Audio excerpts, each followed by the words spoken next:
Hey, Casual here. Welcome to the stream. So there you go. We've got the music going and everything. It's almost like a real streamer. Well, thanks for joining me today. We've got quite a lot to go through today. We had Tiny Tina's Wonderlands is doing a great job on dumping news on a regular basis. It's literally about once a week now that a big news dump comes out, and today was no different. So just a few hours before this stream started, they dumped information about Chaos Chambers, which is their, as they're calling it, their repeatable endgame content. Funny enough, it sounds a little bit like Expeditions in a little way. I'm going to take you through it all, and I will get a video out on it in a little bit. Probably early tomorrow morning or something like that is when I'll be able to get that done. You'll see there are a few videos out there on there already. I'm not party to the information before it's released, before it's tweeted, or in this case, a YouTube video by the Borderlands people. So I'm just reacting to it. But I've gone through the information that came out. We'll run through it in a sec. Also today, just have a quick look at one build. It's an older build that I did. You can see on screen now using Absolute Zero. I don't think it's anything particularly out of the ordinary, but it is sort of one of your top tier speedrun builds. It's not. I wouldn't say it's. If you're going to speed run, you want to be on a PC so you can hit headshots. You're going to be using, hey Monk, how's it going? How you doing? And good to see you on the stream. Yeah, it's one of those ones where I think it's better for console players, but we'll have a look at that in a bit. Division 2, this is probably going to be potentially a big month for Division 2 as well. I've even got my hoodie on. So there you go, I'm all ready. March is traditionally a month where we get quite a bit of Division news. And so the expectation is that we may well get something this month, either probably on what the update to Division 2 is going to be, either just the roadmap or a full reveal of trying to decide whether I want a coffee or not. Full reveal of the content. So I hope it's the latter. It'd be good to see what's coming, get a bit of excitement back for that game as well. On the Outriders side, no news. No new news at the moment. We're still in that holding pattern. Yeah, I really hope there's some news of what World Slayer is going to be about within the next month. If not, yeah, I mean, you are seeing new players on the game. You are seeing, some of us coming back and still playing. Oh yeah. I mean, this one's slightly different. We'll go on to that first, Monk, so you can have a look at this. This one's a slight variation on the typical Blighted Rounds build, but I'm glad that one's working out for you. Sorry, I mean, I just really hope we get some news on World Slayer soon, because it's been a long time, since November 17th it feels, and the number of players is clearly dropping down, dramatically, to the extent where I think people are finding it tough necessarily to get just random multiplayers. So, we hopefully we'll get there. But in the meantime, if you like creating builds, if you like trying out different builds, then I think the news that came out on Tiny Tina today will actually be something that a lot of Outriders players will go, oh, okay, yeah, well, yeah, we all want World Slayer already. I have to be honest. It's just, running expeditions again and again and again is probably not the most fun thing in the world anymore. But let me jump onto the Tiny Tina's news, because what they announced today was Chaos Chambers, as they're calling them. I mean, it kind of fits with the whole sort of fantasy theme of the D&D theme of Tiny Tina's Wonderland. They're calling it a core endgame loop, and they're calling it randomized dungeon. So what they're talking about is, no, the no BS build is a good one.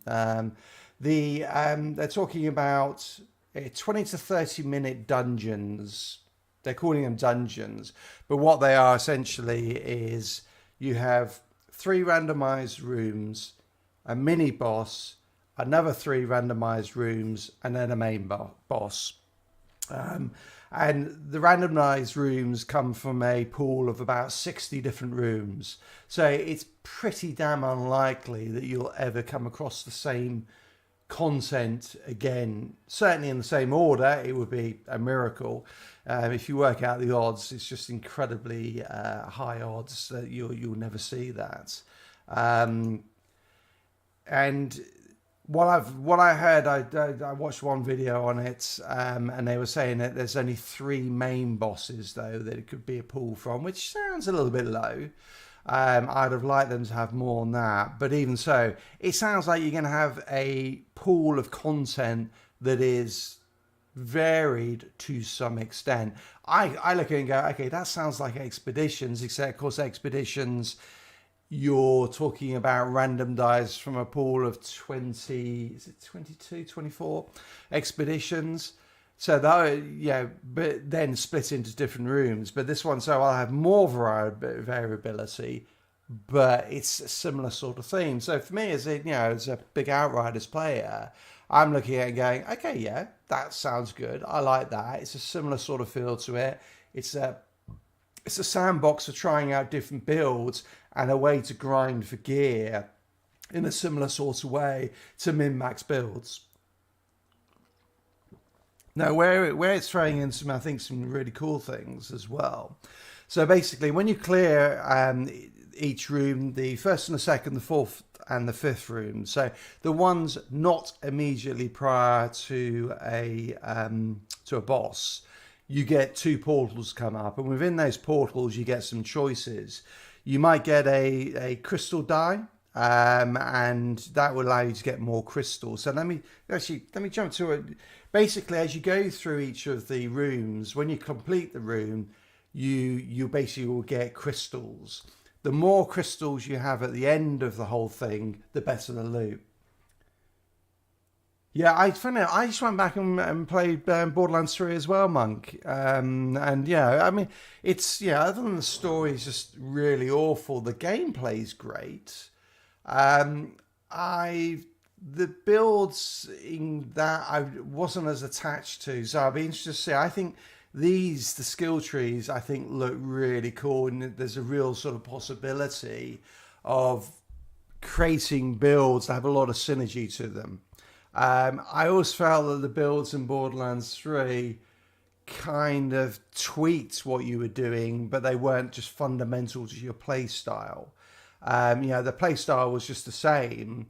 It's just, okay, yes, I have better shields through this one, or, I get better elemental effects, but it didn't feel like it fundamentally changed it. I think the skill trees in Tiny Tina's have the potential to fundamentally change each of the play styles, which I think sounds really cool. Hey, Tempest, how's it going?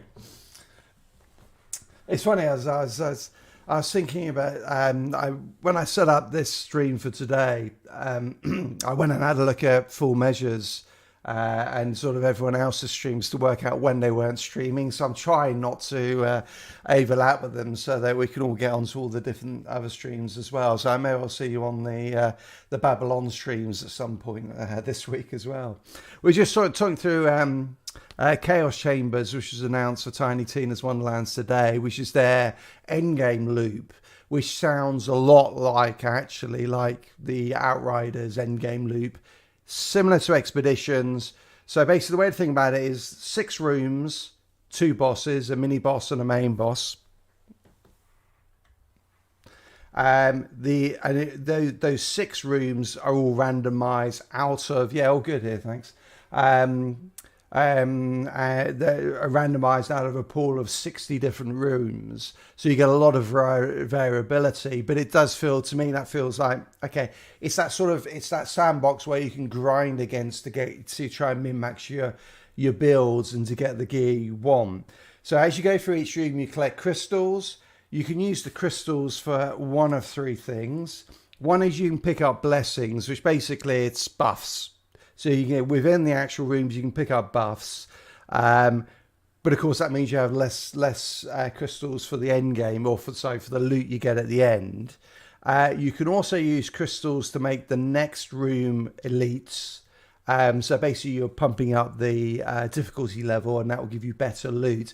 And any loot, hey Orion, any loot you get as you go through these rooms So I'm talking about Tiny Tina's Wonderland here and the Chaos Chambers that just got announced today. So any loot you get as you go through the encounter, the Chaos Chamber, even if you die before the final boss, you get to keep that, which is good. And then the final thing you can then use crystals for is the loot at the end. And the good news is it's targeted. So there's these rabbit statues, which is a nod towards Tiny Tina. And above them they'll have an icon of, say, an SMG. Or they'll have a rings and amulets, the wearable stuff that impacts on your build. But hiya Kashti, it allows you then to actually get targeted. Now it's still random within that loot pool for SMGs, say, but at least you're going to get an SMG on top of the chest you get for completing the actual Chaos Chamber. The other things that within it, which I think quite interesting. So, as I said, I was saying before, when you finish each of the first and second room and the fourth and fifth room, you get a portal, and within there you can either select a crystal die, which means you get more crystals being dropped for finishing the following room. You can get a blessing from Queen Bastalion. We're just not going to talk about that one because I hate it. And that gives you a passive skill buff. So you have passive skills for each of your classes. So the Stubborn Manta has higher critical chance. The passive feat for some of the other ones are your pets, your companions, and so on. Well, you can actually then get a passive skill buff that applies through the rest of the Chaos Chamber. You can have a gear die, which means that you get new loot. It says it's new loot when you beat the encounter. So it sounds like it will be added to the loot pool. So you'll get more at the end when you do the chest at the end. Or you can get a curse. And so basically curses are debuffs, which make it more difficult. And they're ranked between easy, medium or hard. And that difficulty layer will then actually improve the loot you've got. So it's quite a nice sort of feature, some things in there about, as you start, you're going to probably want to get the buffs so that you make it easier until you've got your gear to the right point, to the right power levels, and also to synergize with your build more. You're going to go to the altars that are in there, get your buffs, to make it easier. And those sort of buffs, things like, bigger ammos or your crit chance goes up or things like that. It's the sort of the typical sort of stuff. As you get better and better and your team gets better and better, particularly if you're playing with friends, then you get less of the buffs and then start to pick up the debuffs. So you're starting to get better gear. Now, in the video they posted, it only showed purple gear being dropped, but I'm assuming or guessing that the harder your difficulty it is for that you set it as you go through, the more likely you are to get legendary drops. So it sounds like that part all sounds great. I mean, and I'm just looking. There's one other thing you get at the end is that you get these moon orbs, which allow you to re-roll your enchantments on your gear. So basically, so like the mods on in Outriders. So whatever it might be, whether it's got higher crit chance or its effect, its elemental effect, you have the opportunity to re-roll those at effectively a vendor or re-roll station in the main hub. Now the thing about that is that every time you re-roll a piece of gear, it gets more and more expensive. So the question is, how valuable are these things? How often are you going to re-roll a piece of gear rather than just grind for a new piece of gear? Because you'll blow through your moon orbs very quickly. My one concern about that is that some sort of monetization they're going to bring into the game. Is this the way? We're talking about Tiny Tina's. I know we've got 6 people on, so great to have you all on here. Shout out, and I think we've got Akash, Temper, Sarai, and Monk. I know for sure, so great to have you. Is that going to be a monetization where you can buy these things within a cash shop? And I hope not. yeah, it would be nice if it wasn't. But then again, how often are you actually going to re-roll something when it costs us an astronomical amount? Um, the other piece of interesting thing in there was that there are optional side objectives within these rooms that will allow you to get more crystals. And there was one they focused on, and I just went, no, no, no. Basically, there are circles you need to stand in and kill the enemies. And I'm just went, oh my God, it's outright. It's those bloody circles and the pillars. Yeah, so we could be, it'll just be, that will be, okay, we'll get through it, but it certainly sounds like it could be very similar to Outriders in that respect. But yeah, obviously, and there are other ones like you have to protect a statue or destroy a statue that's being protected by enemies, presumably within a certain amount of time, or else you just kill all the enemies and kill the statue, and it'd be a bit too easy. The enemies in this part. I'm just like, oh God, those bloody circles will just be just. If they ever put a pillar into it, that'll be it. I'll never play it again. No, I will. I would not. But they're talking about all the enemies from the game can appear within these sections, within this chaos chambers, within the rooms, which is great because it means again variability. You're not going to have like the same things popping up, and there can be, it said, up to 3 armies per room. So does that mean waves of different enemies? Probably, rather than chucking them all in at the same time. Just looking if there's anything else. Oh yeah, and the other thing that I think is quite interesting, particularly for the speedrun community, excuse me, is that when you finish it, you will finish the chaos chamber. They will give you the normal sort of the sort of the stats you get at the end of an expedition. You'll get how much damage you did, how many crystals you collected, how many enemies you killed, how many buffs you selected, how many debuffs you selected. All that sort of stuff will come out, so you can see how you do. And it'll also go through and actually say all about your build as well, which is quite interesting. But the bit that actually then turns it into the speed run is that there will be a featured run, so a set of rooms and mini boss and bosses that each week that it'll be identical. The enemies will appear in the same way for that particular series, so it'll be predictable, but you then will be ranked against everyone else who's playing Tiny Tina's Wonderland, so that you can see, are you in the top 100? Can you be the number 1? I don't know if you get anything other than bragging rights for it, but obviously that's going to be a big thing for the speedrun community, will be to see who can min-max each week on the featured runs, which I think is interesting. Certainly adds a bit of competition and longevity to the whole game as well. The other thing they mentioned as a sort of a bit of a teaser was the Chaos Trial, which they didn't say what it was. They just said the Chaos Trial, which will be announced at some point before the launch of the game on March the 25th. So that'll be interesting. I wonder if it's like a legendary version of the Chaos Chamber or the featured run. That would be quite cool then, because you sort of you've got the area to grind, and then you've got this higher tier of challenge to really then test yourself against. That would be really cool to see if they could do that. So I think it sounds,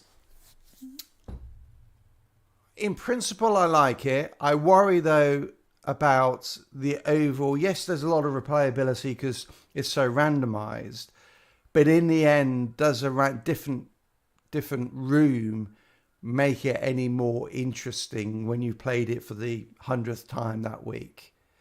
Although that's a lot of time at 30 minutes each, but fair enough.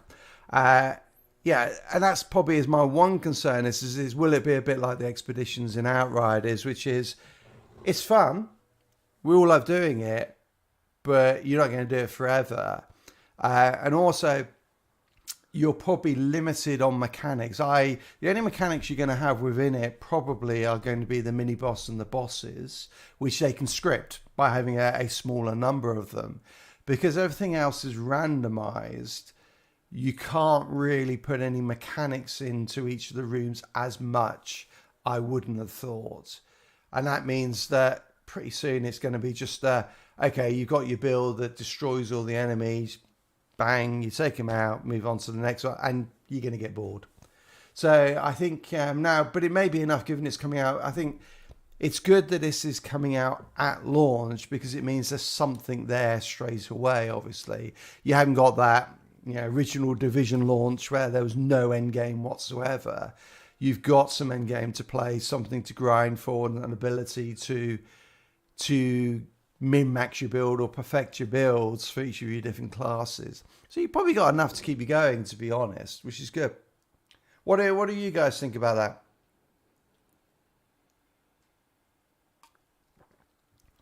I'll give you a second to type. God, my voice is going now, isn't it? This could be a good stream when I can't speak at all. So I'll keep going because just, if you have any thoughts, throw them in there. And then we'll see. I mean, I hope that what this is basically will come out. We'll have the Chaos Chambers for whatever it is. 3 months, 4 months. If you think about the DLCs with the Borderlands games, they actually came out quite regularly. I think it was probably every quarter you got one out. And you had seasonal events like the Harvest Monster or whatever it was. Hey, fair enough. That's important stuff, Monk. You got to deal with the kids. Thankfully, mine are a bit older, so I don't have to worry about that so much. But babies, yeah, when they scream, you need to deal with them.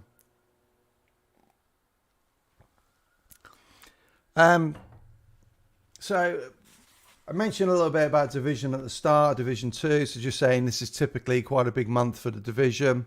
No news yet. And similarly on Outriders, no news yet. So I think we're all still in that waiting pattern, the holding pattern. So hopefully we get something within the next month. No, this is brand new actually, Tempest. So because I'm not.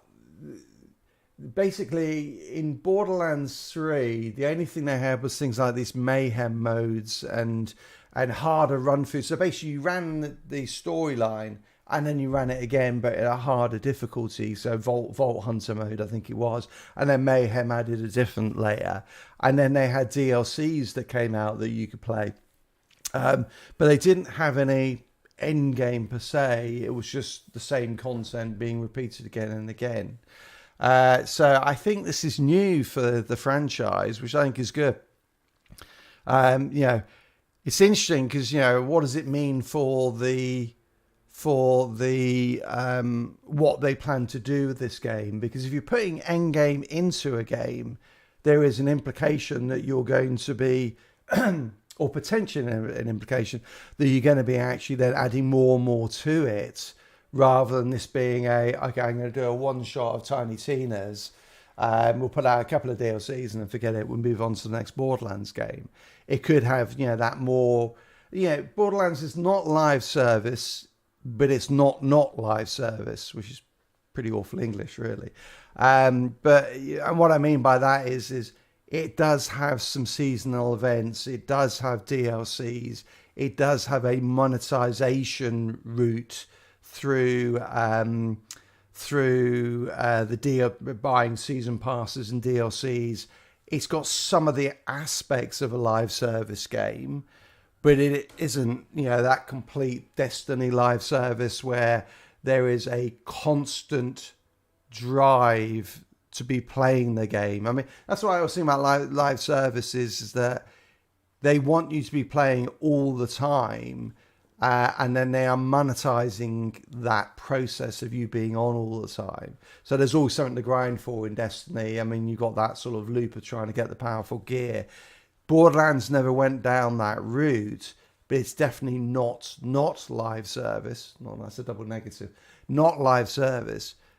Yeah, I mean, because it has some aspects that definitely are a, a live service nature. Yeah, no, I mean, I think that's one of the interesting things about the end game map. You know, the overworld, as they call it. It's that one where you got sort of your Funko Pop type characters with the big heads wandering around.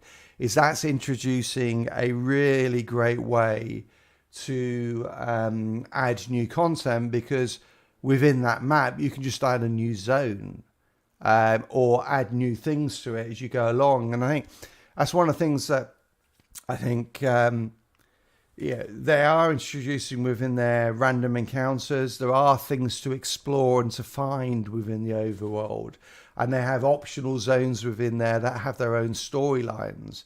And you're like, okay, well then it's really easy to add on more optional zones, as well as making that world feel a little more live. I mean, I think one of the criticisms of prior Borderlands games was the worlds were dead.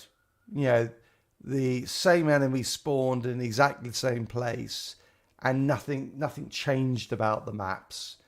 So, okay, is this an opportunity for the developers to start to actually have some sort of, as we complete portions of the story and in DLCs and end game, do you then have something that actually changes within the world? And they've already said that within it's called Izzy's Fizzies, which is basically like your hub. It's the Sanctuary from Borderlands 3 and Borderlands 2.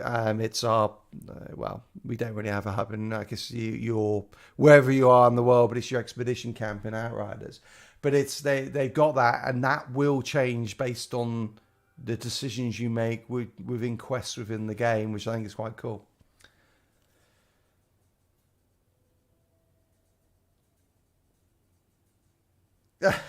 You're in trouble because it's a girl. I don't know about that. It's, well, yeah, you're probably right actually. Maybe not. I mean, yeah, fatherhood is I think one of the most daunting things you can do, or parenthood.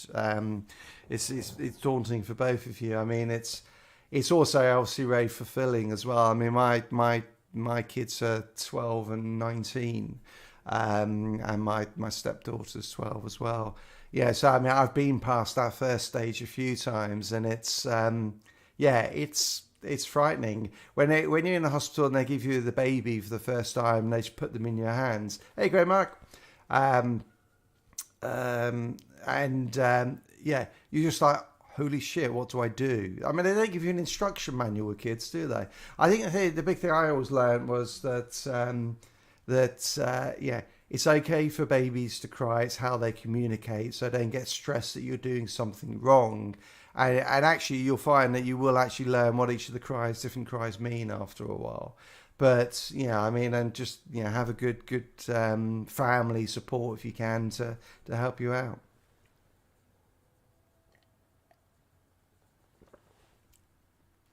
Yeah, and I agree with you, great Mark. I think, I mean, that's the next evolution of having more randomness to the expeditions in Outriders. I mean, I guess you could argue the fact that there are 20 odd different expeditions, that's your random part. But yeah, once you've done one expedition, you know exactly what's coming and exactly where all the enemies will spawn. So at least you'll have some variability within the Chaos Chambers. And yeah, I think actually some of the stuff like, having that speed run built, or the ranking built into it, is quite cool. Because, I mean, we're all going to, I think most people will try at some point to see, okay, how can I, can I collect the most crystals? Can I, do it on the hardest difficulty? Can I do it the fastest but on the easiest? All those sort of things. I think it'll be really cool, and will definitely keep us interested. Yeah, I mean, I think that's, Mike. I think it's good that they're. I think it's. I always remember. I was always really pissed off with the Division and Destiny, because what I always want from a game like this. So, for example, when World Slayer comes out, what I would love them to do is for it to expand on what we've already got, but not take anything away. Now that's really difficult to do, obviously, because I would guess it's almost inevitable with World Slayers that we'll have a increase in the gear cap. Yeah, so we'll go from effectively 50, well, it is 50, 30 max level, 50 weapon gear level, and it will go up to, I don't know, 50 and 75. I don't know what it'll be, but yeah, it'll jump up a bit because we'll have a storyline to go through. And they want to put in that progression loop that one makes you feel good whenever you go up a level, ding, yay. You've got that. Two, also it gives us a reason to play the game and to keep us coming back. It's all about the dopamine levels, isn't it?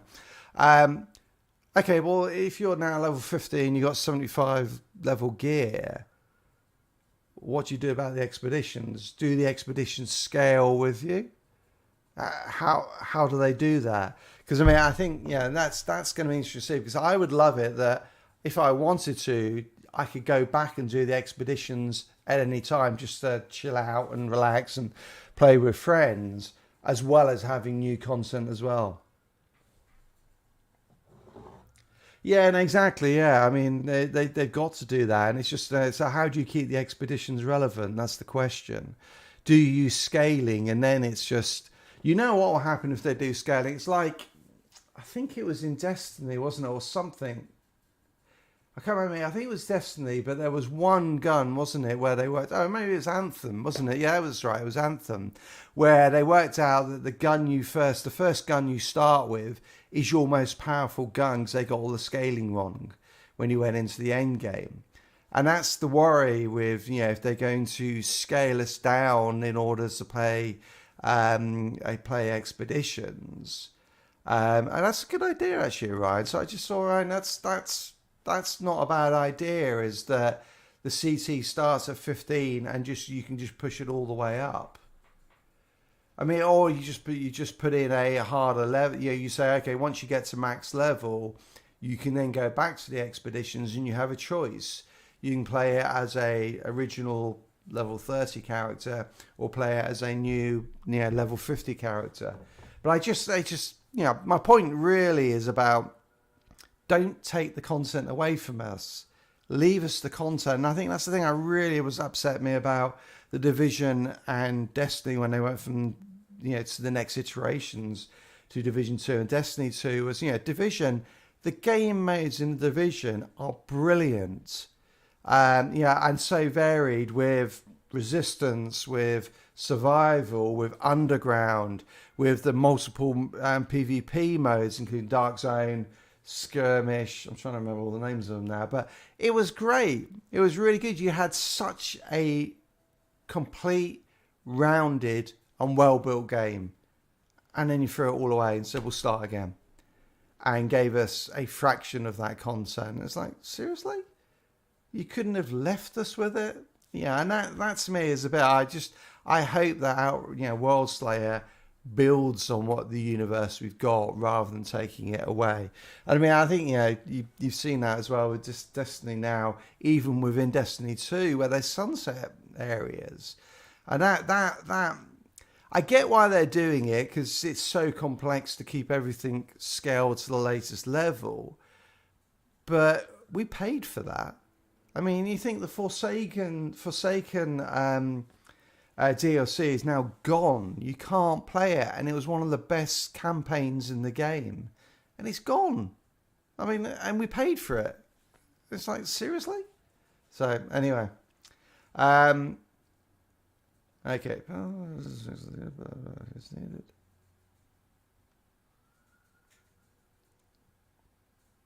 Yeah, no, I think Mike, your point about the storyline in Borderlands needs to change. So I think this is good to be in a different zone as well, or different spin-off that has a completely different storyline. I mean, if I'm going to find another vault, I'd be just like, why? Do we have to keep finding vaults? I'm a bit bored of vaults now.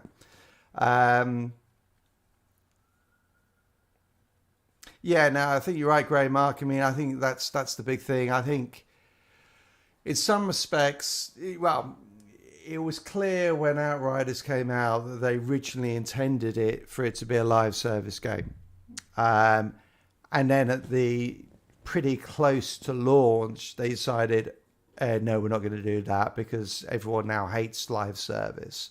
And so we ended up where we are with these expeditions like there are. I suspect that it was intended that we were going to get regular updates through a live service model, weekly things, weekly challenges and all that sort of stuff.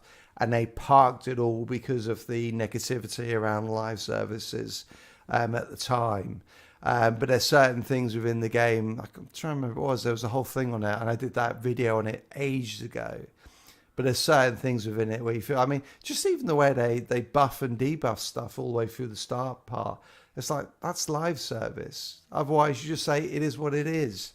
You know, because if you're just going to beat the game, why do you have to buff anything? Okay, the only reason why you buff and debuff things is to make sure that people have a fair challenge to keep doing the same content. But that's effectively that, you know, ongoing living model. And yeah, I'd agree, Mark. Yeah, I think not knowing what you're going to get would be good as well. I think a bit more variety. Yeah, well, that's yeah. No, Monk, that was the big thing, wasn't it? Was that we all saw those big giant walking whatever they are.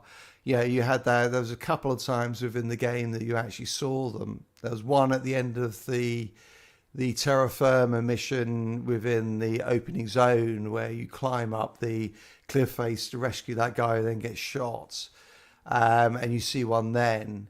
I think you could get glimpses when you look through one wall as well within that starter zone.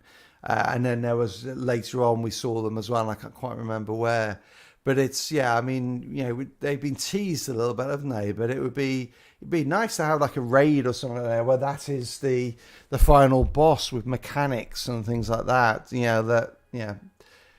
Actual mechanics would be nice. So yeah, good luck with the Giants. Yeah, no, exactly. It would be interesting.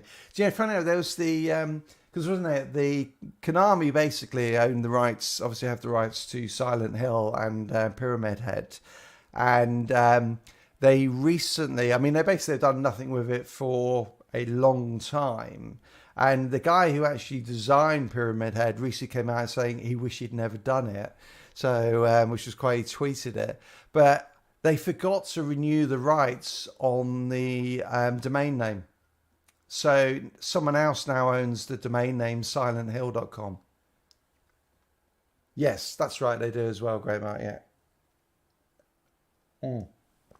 Yeah, no, you're right. You're right. Yeah, and there's a few times they're in there, Monk. So it's just, yeah, so someone else now owns the right to silenthill.com. It's just like, really? Really? So clearly you're not ever going to bring that one back. No, there's very little word on anything at the moment, to be honest, Tempest. I mean, again, I keep monitoring their site and the tweets. Actually, I just had a oh God, my fiance is a high school teacher, and apparently the kids are calling 911 from the football field and hanging up. It's just ridiculous.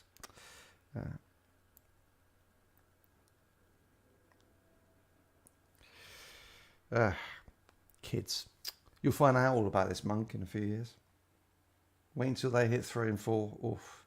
So, just going to see whether this tweet is at all relevant to any of our games. No, it's just Tiny Tina's. Okay, yeah, so they're just Tiny Tina's are doing that sort of regular tweets, a bit like Outriders, and they're sort of. It's almost, is it every day? Yeah, it is almost every day where they do some sort of, picture. All they're doing today is National Women's Day, so that's good. Nothing, and the Outriders is pretty much just their usual tweets of just a picture of I don't know what, and which is your favourite Outrider, or what's your favourite gun or something like that. So. I don't think what was the one they did this week. Oh, other than get the DLC. Oh, they're doing all the cosplay stuff now. You versus the volcanic spider she told you not to worry about. Yeah. Okay, we need something more than that. Yeah, I did. Yeah, I've seen it. They also had yeah, it'd be nice to be surprised on Tina Gromark, and there are, if you go to Moxie, hang on, let me just get the name of the other ones. They basically the big streamers out there got access to a demo. It's basically, it was a side mission within the game. Isn't that funny? So I opened up YouTube, and this live stream was the first one that came up. There you go. Good optimization. It's all those likes. Thank you very much. Right. Let me just get the name. So Moxie was one. I'll just pull them up so I can see them all.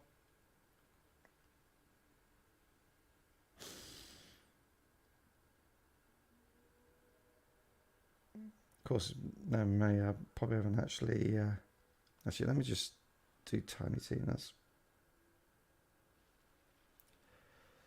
Moxie's probably the biggest one out there. He's done Borderlands 3 for quite a while. Then you also have, if I can get to it, I think Arex also got access. Killer 6 is the other big one. Killer 6 has been doing... So Moxie does a variety of games. Killer 6 basically has just done Borderlands 3 and Borderlands 3 only for quite a while. And so they all got early access to this demo and played through two classes, Stabbermancer and Graveborn. It was with a fixed skill tree. And it was a fixed level as well. So not all of the... So similar to Borderlands games... you unlock your slots, in this case rings and amulets, and also weapons, and they didn't have all of them unlocked, but they were able to play that demo for as long as they want, by the looks of it, because they're talking about 20 hours in it. So go and have a look at those, because you get a feel for the gear, you get a feel for the UI as well. I don't think they've really improved. That was one of the things I don't know if you ever played co-op or local co-op.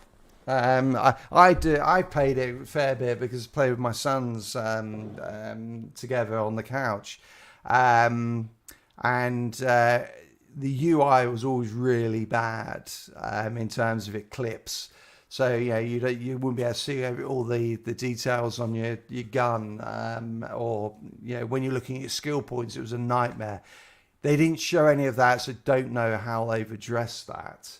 Because they're doing local co-op with up to 4 people, which feels like it'd be really cramped to be able to see everything. But anyway, you'll get a feel for the UI, you get a feel for the gameplay. The gameplay looks very Borderlands 3, but I kind of felt like the people who are playing it played it like Borderlands 3, and I think that'd be the interesting thing, is that if we're coming from an Outriders background, we're probably more used to using skills, or in this case, it'll be things like spells, the melee, with the abilities. And actually, we may play differently from someone who's come from a pure Borderlands gun-based player. Unless you play a firepower build, and then you'll just point and shoot at things. There you go. But yeah, so I think it certainly looks good. Yeah, no, it was. I don't think they've improved the maps. I don't know if you remember the maps where they weren't properly 3D, so you couldn't tell that this part's way above that part when you looked at the map, or it was just so confusing to try and find out where the hell you were going. I don't think they changed that. It looks just as bad, which is a problem. But yeah, definitely check out those. There was one other guy called, and I forgot his name, it's called Jolts. I think it's Jolts something or other. Who put out some good content, who did a lot of content as well on it. So yeah, there's a few people out there. What's the gun on the back? That's the one I can't pronounce. The Amonoi on the back there. Amonoi. Yeah, no, I'm not even going to bother. It's that one. That one there. He's just pointing at the screen. It's that way. Yeah, it's over there somewhere. Yeah, no, exactly. Trying to pronounce that one. It's basically the one that gives you many wounds. You don't need it. You could put anything you want on this particular build. This is, I was going to play with this one today. This is basically a crit build. Incredibly squishy. Incredibly. Do not play this build. Yeah, if you're not prepared to die a fair bit, because you can see it's got 22,000 health, 55,000 armor, yeah,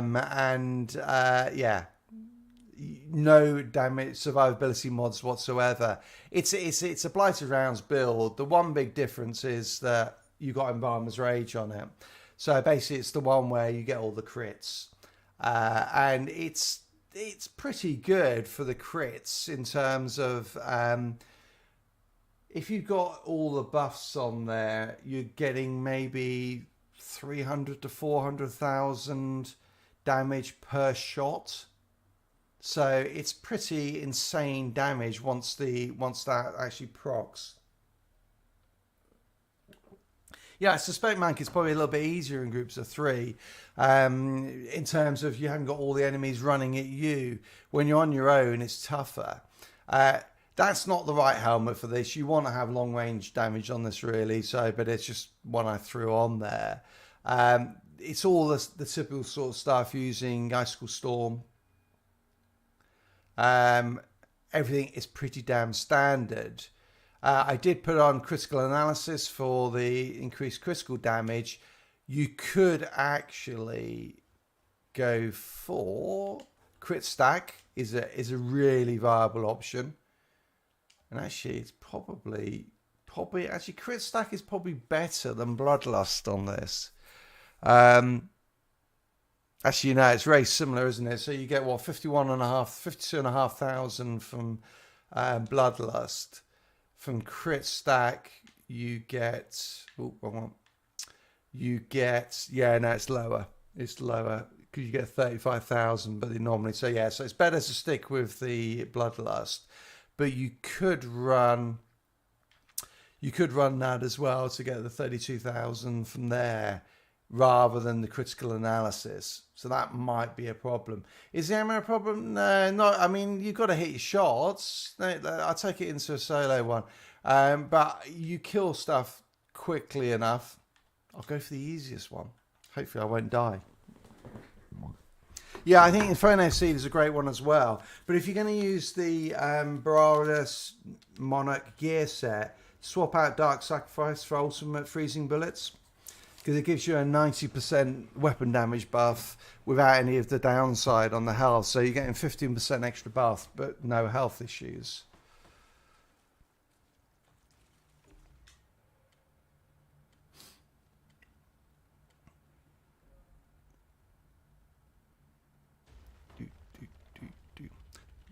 You need the elevator music there, don't you? Do, do, do.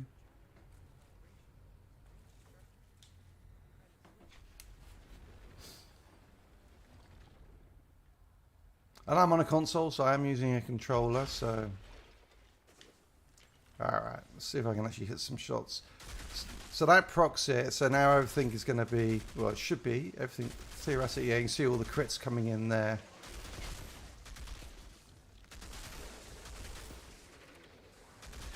And if you want, you can pop one of those and just take out groups of them, save ammo as well.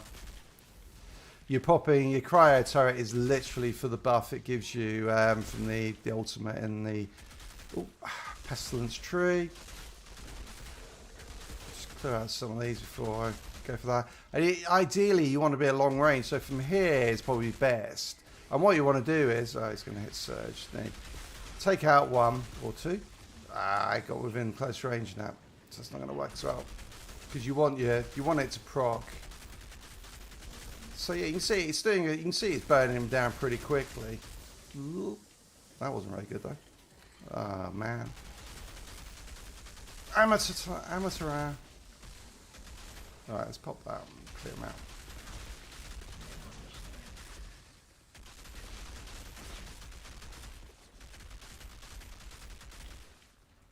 Where's the last one? Oh, there it is.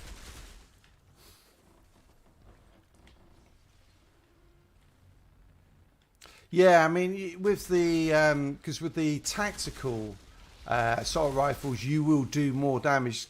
The absolute zero is just a standard. Oh, why did I think there was one there? It's just a standard AR, so you're not going to crit as much. The tactical has 164% damage, critical damage multiplier, whereas the standard is only 125%. So it won't peak as high, but it has the advantage for this build because it has T17 for the first section's reasonable. It has the advantage it comes with ultimate freezing bullets and the 90% damage buff. So that's why I use this one on this particular build. Now, if you want to run it with, say, Killing Spree, then you could go with the Amber Vault, which comes with that. Or Dark Sacrifice, you could even... Well, I wouldn't... The problem with Amber Vault and Fatal Symbiont is they've got close range damage on them rather than long range damage. So you do lose out a little bit. And of course, the range of an SMG is not great.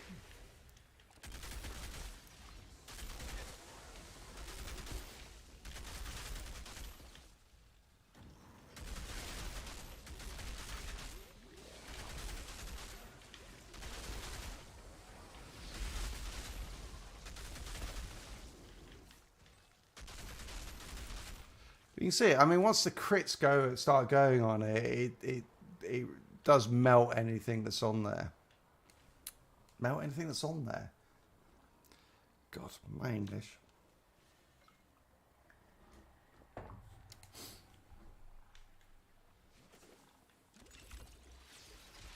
And you basically, as I said, you're doing that just purely for the empowering antenna and the 40% damage buff for 10 seconds. And one of the things is, of course, before you attack any elites, is just kill a few of the smaller ones, so you've got your buffs up. Also, you've got your crits already up, your bloodlust is up, your sharp eyes up, and so on.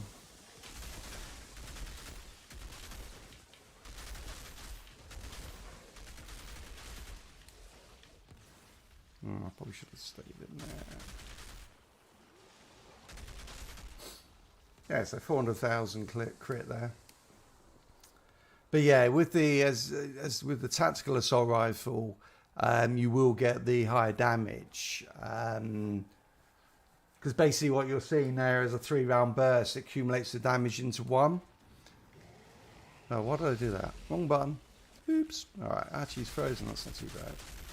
Burning down a little bit. Okay. Oh, see I screwed up there. And now I'm in trouble because... yeah, that's where if you screw it up, you can be in trouble. I mean, you're still going to get some crit damage, but not a lot.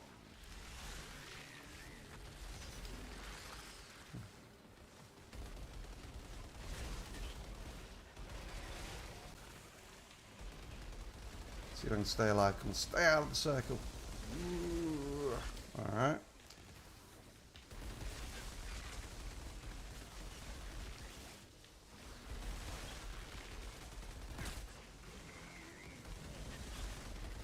That's not bad actually. So when it goes down, you get it was like 190,000 crits. My problem with running a sniper monk is I just can't hit the shots. Now, I mean, yeah, that's just me and my pudding aim. Yeah, it's back. Yeah, the 3 turrets build I think is great for crowd control. For things like these sort of sections, you can typically keep everything out of the circle completely because everything is frozen all the time.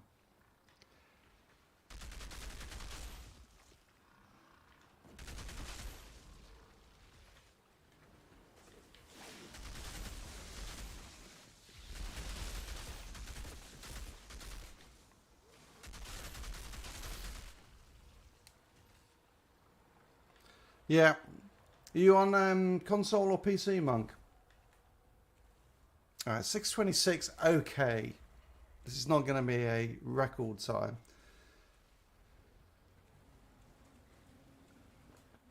This is just going to be average Average to poor. Screwed up by letting blighted rounds drop. You need to be through there in like 5 something for a really good time. Oh, Xbox One S ball. There you go. Hey. Good for you for being able to hit the shots. Default, yeah, mine's default controller. Right, I'm going to pull them in here and see if I can do this.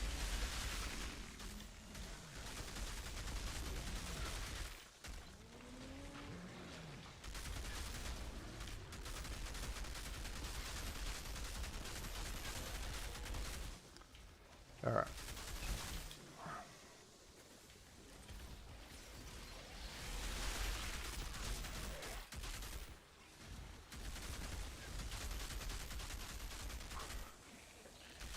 Well, I always feel it takes skill to shoot over the shoulder of one of these things. Yeah, the easy thing is just to shoot them.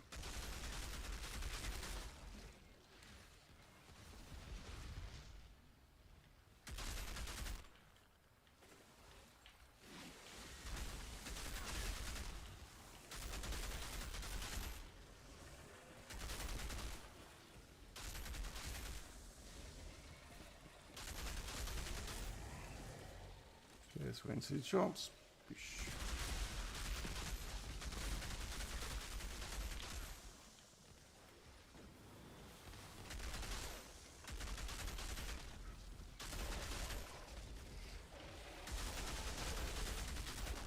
Oh, surge incoming.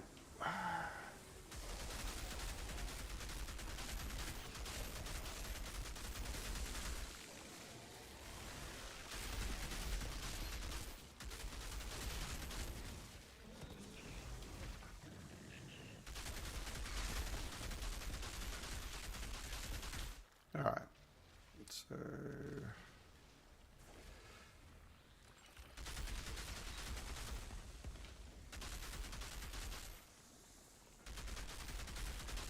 man. Oh. Dear. I did seem to get any healing there, but I died with one thing left. Fighting? No, definitely not. Definitely not. This build would not make it against the Shaman. It's too squishy. It just doesn't have the survivability. Hang on one sec.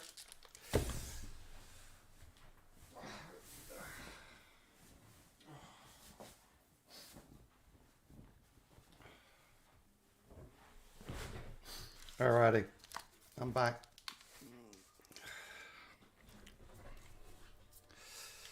Very good. So, on that note, hey James. Yeah, I mean, I think it's always gutting, isn't it? You go down with just one enemy left. Yeah, no, James, I think it's the interesting, wasn't it? It was, I think, which game was it? I can't remember which game it was, but it came out recently. Maybe it was one of the Call of Duties or Battlefield, but where basically the aim assist for consoles was so high that it was Halo. That's what it was, Halo Infinite. The aim assist was so strong for consoles that actually it was better for PC users to use a controller rather than use keyboard and mouse, because it was just so much easier to hit the headshot or hit shots than it was without the aim assist. I think that's the challenge, isn't it? Is how much aim assist you put on there before it starts to feel just like you're on rails, really. So yeah, excellent. Well, let's why don't we run some expeditions? Who wants to come and join up and try and keep me alive?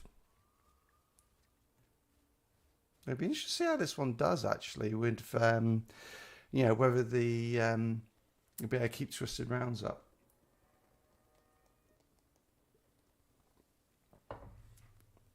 Well, Monk, you're a better man than us. I get what you're saying on that one. It's annoying when it snaps you to a target that you didn't actually want it to.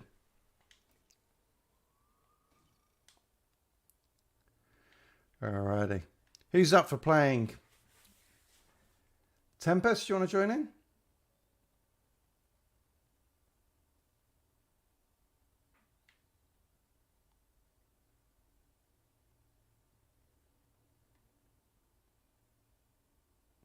Oh, this is a really squishy build. I was playing just having a bit of fun with. So so this is basically a crit build. So using Embalmer's Rage. So it's not the standard,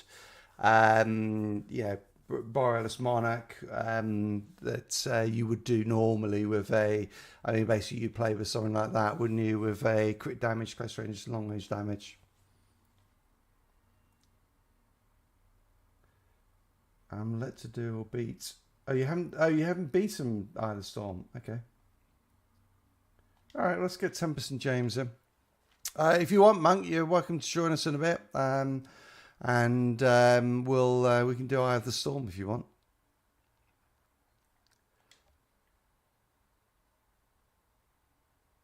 No, you're not much. Hey, well, at least maybe then I'll have a chance of actually keeping up with you this time, Tempest.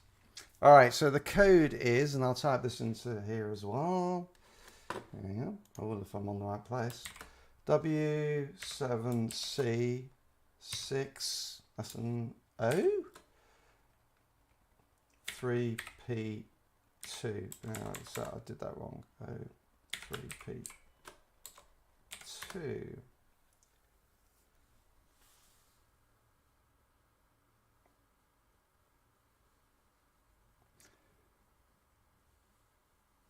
Who's going to join us here? James, you're going to join us on the first one, and then maybe we'll get Grey Mark on after that. Maybe Monk if you want to. I'm taking that, Grey Mark. You want to join us in a little bit? Or want to join us? Full stop.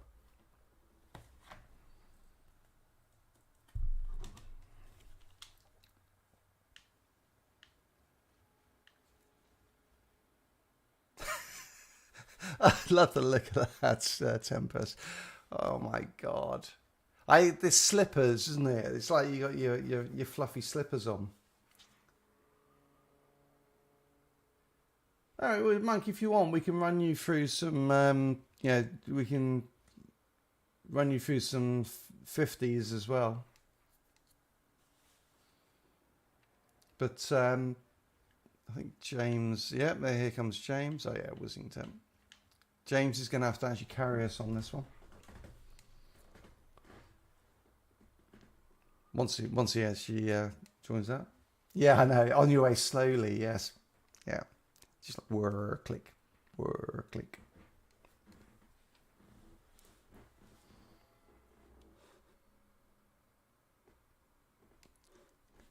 They're certainly unusual as always when you've got your comfy slippers on to play. Support techno. Well, that's good for us. That's very good. Oh, we got 3 technos. Awesome. Isn't there an achievement for that or something? Right. I'm sure you'll outdo me. Let's start something not too bad. Let's go for Time One Spa to start. Actually, was Marshall's Combat? We'll do Marshall's Combat. That's a fun one. Although we could struggle. Yeah, that'd be interesting a bit in the middle with the sniper.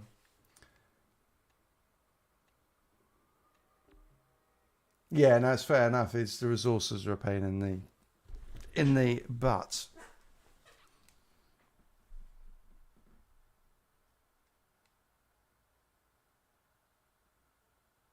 So anyway, going back to Sun Pope. Yeah. This build basically has no survivability on it. So I was just having a bit of fun playing around before we kicked off this live stream. It's not one I will probably run with most of the time. It's too squishy for that, and I'm not a speed runner. Yeah, I don't tend to do that. It'll take a second to loadings. We've got to wait for James's PS4 to crunch this one.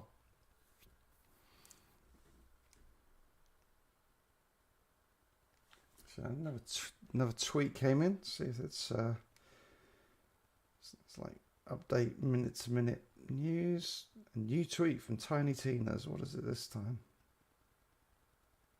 Oh, they're doing a Tiny Tina's Xbox Series XS controller, which looks horrendous actually.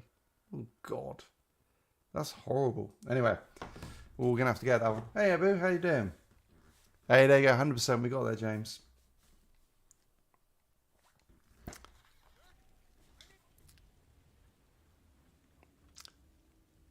I think the thing is, I think every time we've done one of these live streams, I played a different class, so it's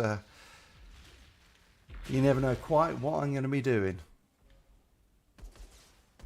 Actually, I might sometime I might do my RPG build. I like that one.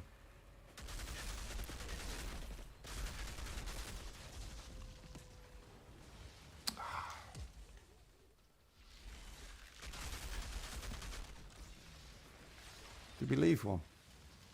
All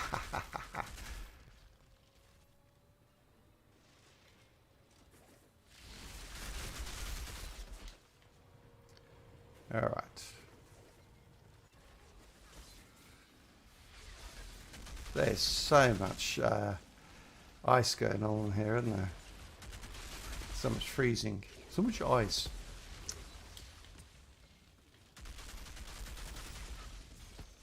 Right, I'll start heading over to the other side so we can get there already, James. All right.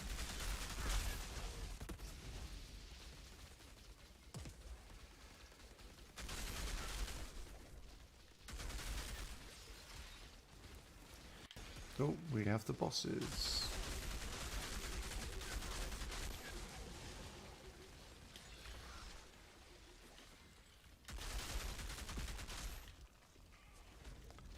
Can we have the next one? Thank you.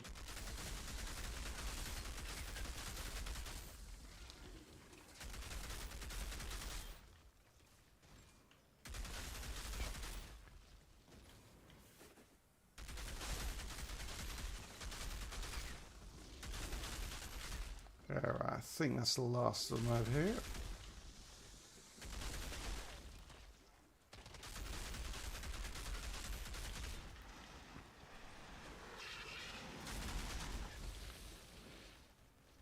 Got one around the back there.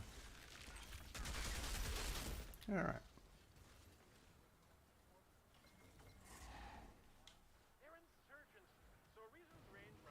Oh yeah, no, the RPG for builds are great.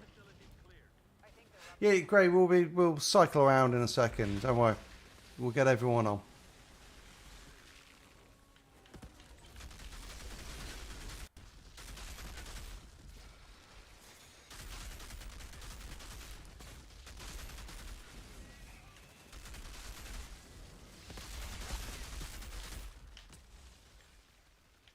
Okay, are you going to come down?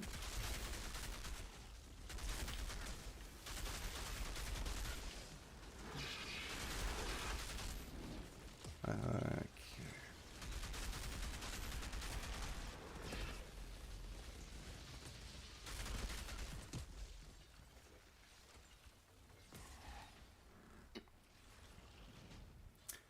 Hey, thanks for everyone coming on. Hit the like button if you're liking the stream. If you're not, well, thanks for being here.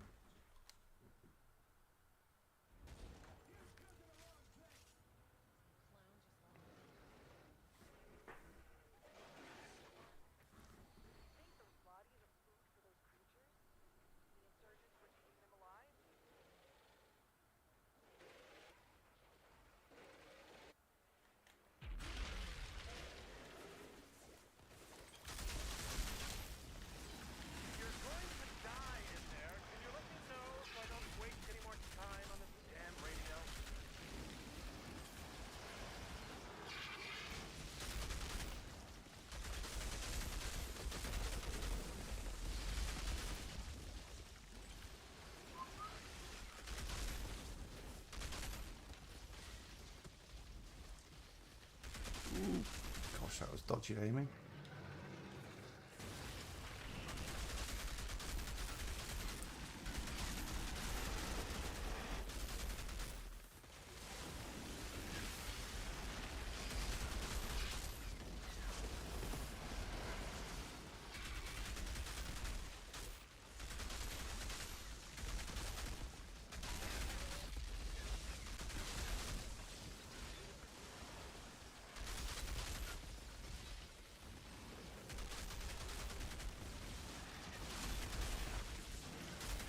Ah,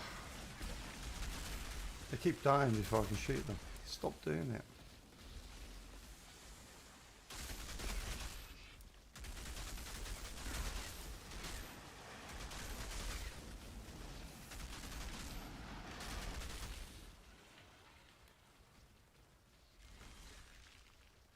Where's that one? Oh, we got him. Right. We got him. Yeah, I think it's got a stage now, isn't it, where everyone's builds strong enough that things go down very quickly indeed. You go outside, I go left. Ooh, come on, roll.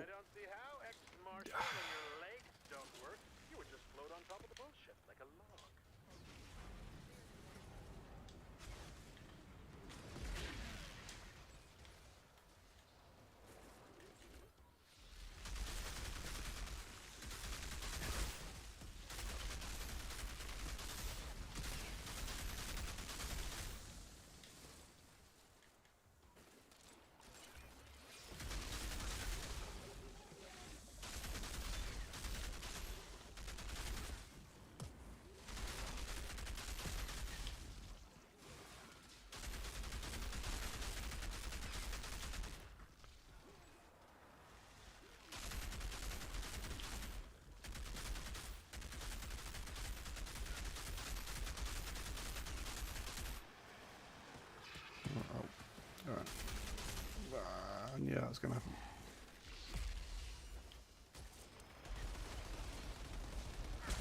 Alright.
Ah.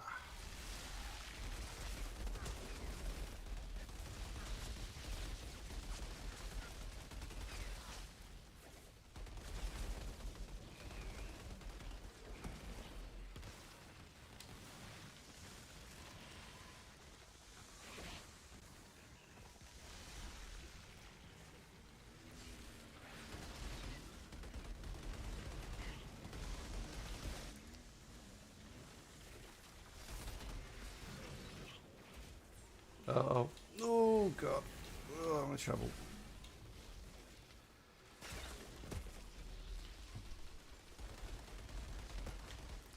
Ah, finally.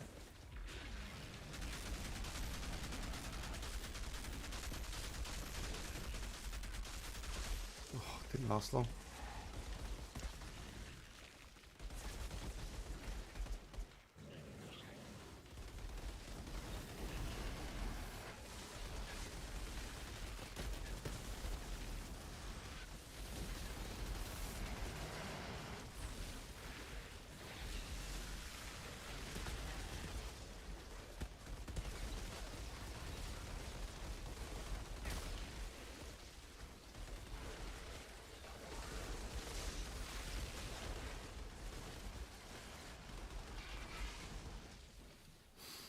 Nice. Yeah, it drops twisted rounds a little bit, this build, particularly in the co-op.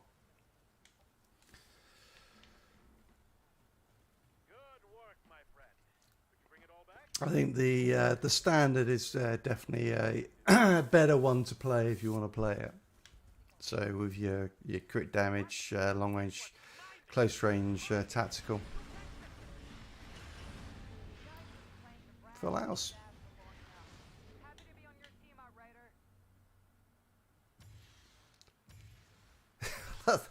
I love that. James, yours is on my screen. Yours is dancing very jerkily and slowly.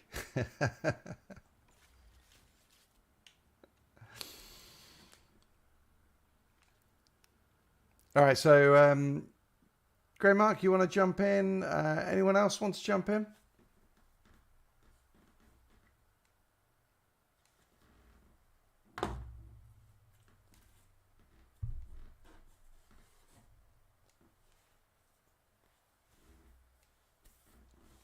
Yeah, no, definitely the PS4 lag.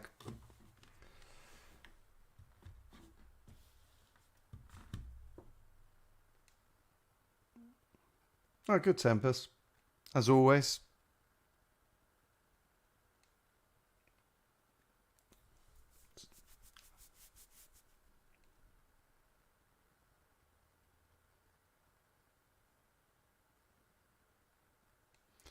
I was going to say, Tempest, you want to hang on a second and see how many we've got?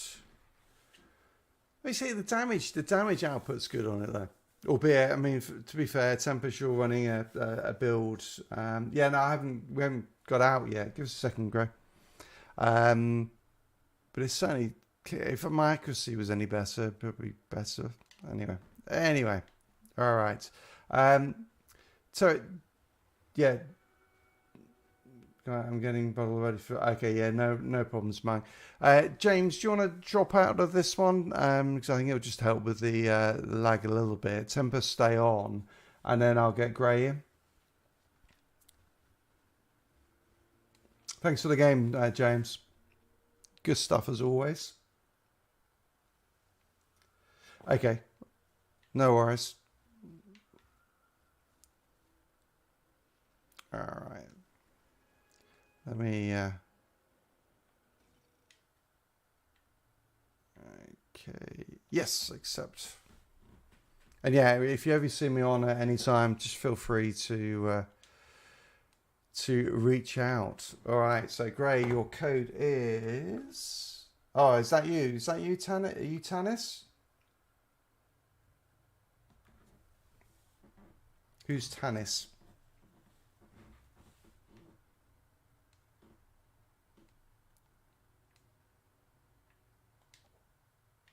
I have Tanis. Is that you, Grey? Yep, good. All right. And then I can just, once Tempest is swapped to, yes, the old favourite. Let's just send an invite.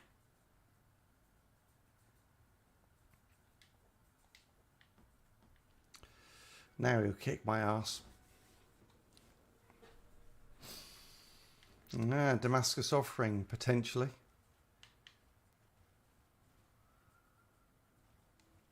Curry gear set. Very good. Alrighty.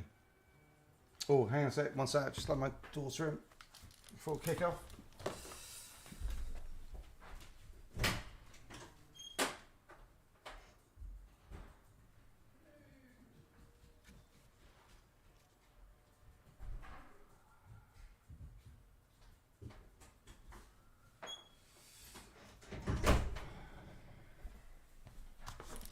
Alrighty. Let me queue us up. Oh God. Oh my God. Okay, we'll do Colosseum then, because the other three are horrible.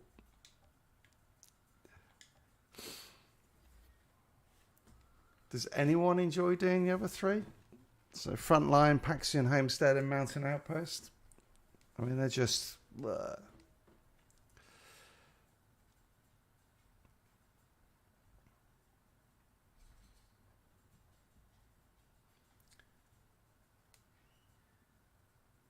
So if anyone missed the start, I'm not sure exactly who's on, but we did run through the latest Tiny Tina's Chaos Chambers that have been announced today. So jump back when you finished. Frontline is about it's just the Moloch can be a pain in the ass, kind of particularly solo, but I suspect with threes it'll be fine. Ooh.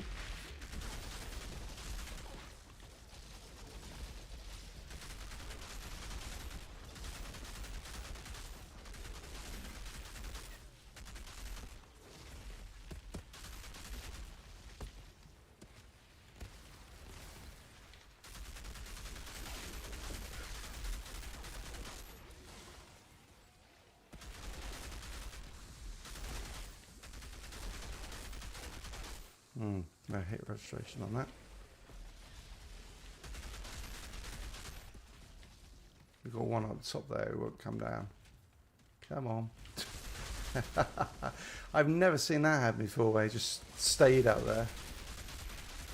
That's weird. I'm not getting great hit detection on this.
Oh, come on.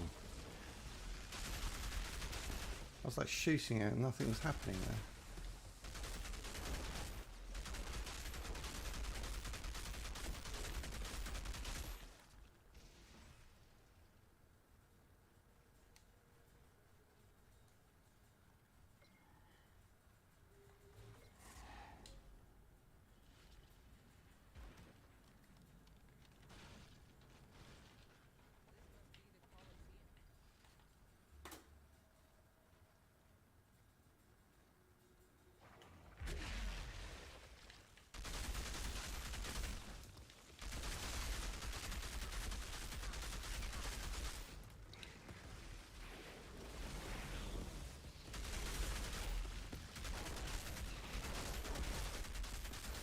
Ooh, nice. It's nice when you see all the debuffs kicking in there.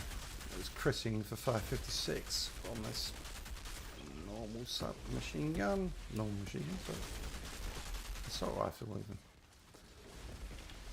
Where's the last one? There it is. Alright.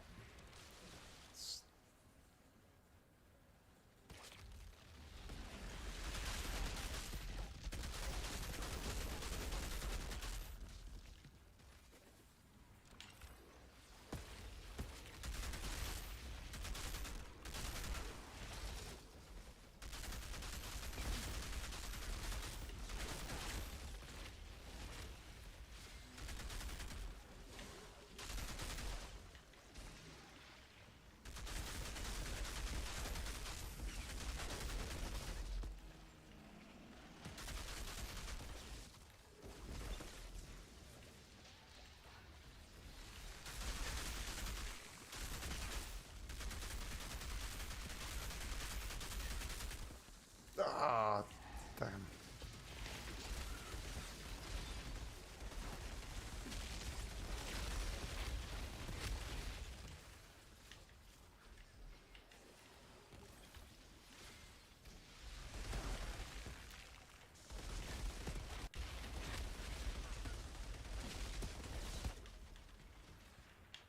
Is there one coming out there? Yeah.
Oh, jumped.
Nicely done.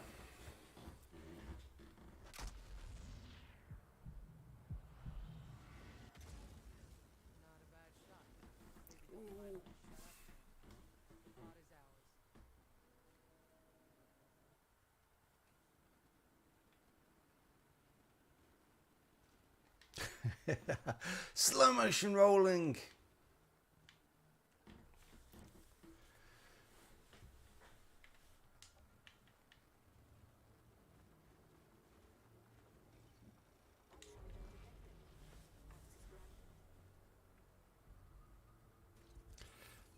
Alrighty. Good one. Anyone else? If anyone else jump on, shout. Otherwise, we'll just keep going.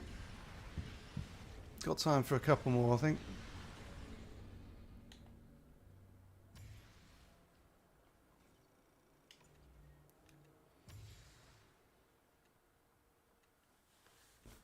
Wonder if they'll ever go and change some. I mean, it'd be nice with World Slayer if they actually change some of these legendaries as well, because yeah, things like Area Master. I mean, no one ever uses that.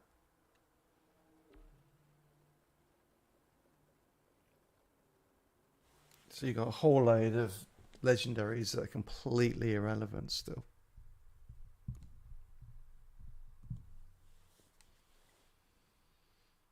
Oh, what? Sorry, I missed that, Abu. Sorry about that. Yeah, you should all get gear. Did you not get gear? Everyone should have got gear.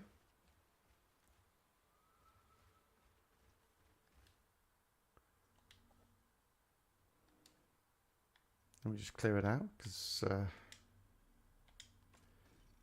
going to run out of space on everything.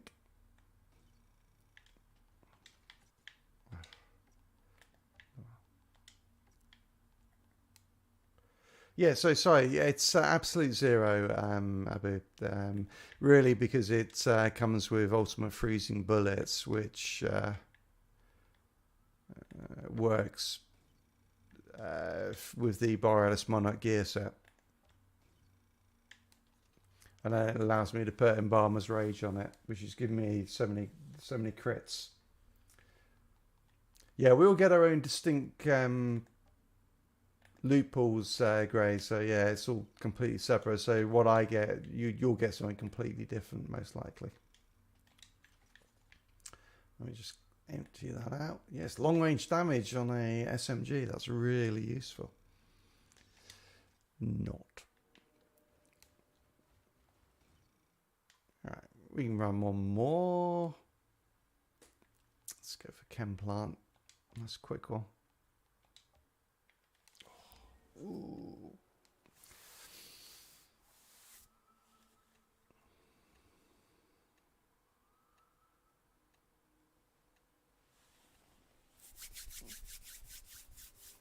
If anyone else does want to jump on, just shout and we'll swap them back in.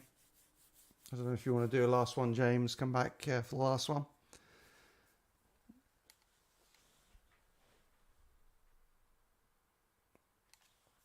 Let me know.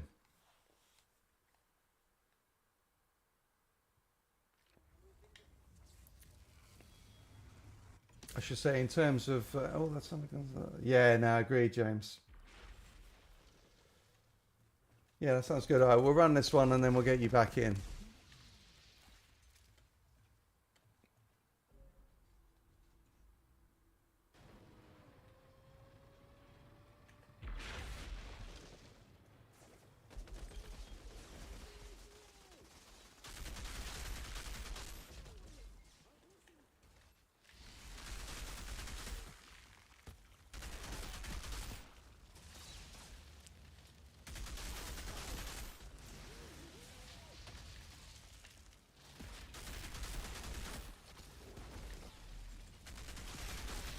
Whoa, jumped.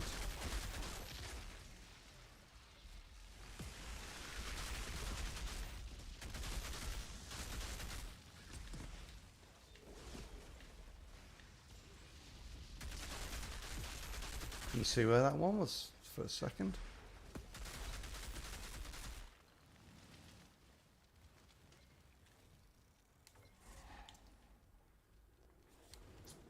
My phone's buzzing away. What was that?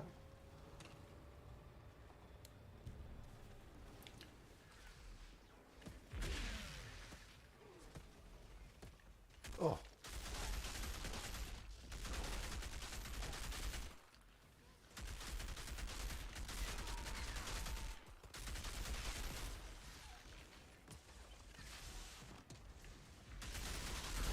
Interesting.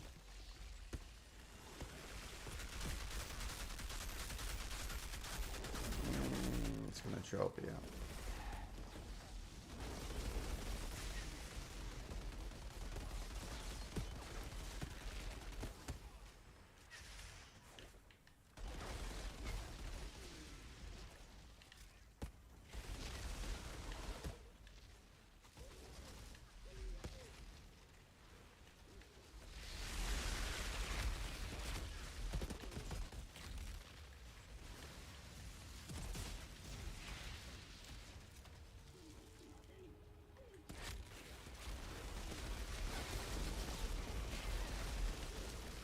Go on.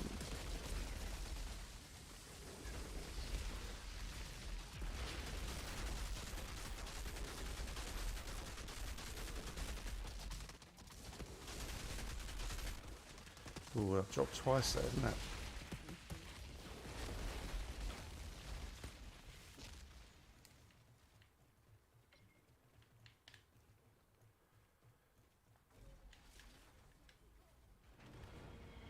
Yeah, I mean, it's just because of the wireless monarch gear set, really.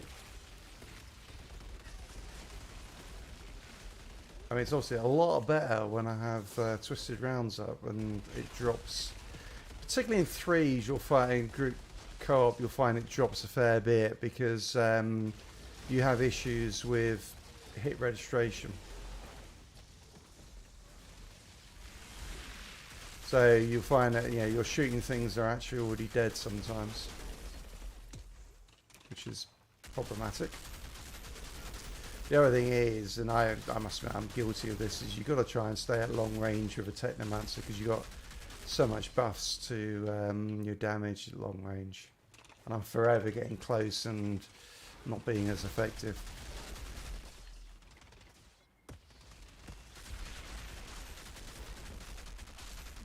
I'm missing the shots as well.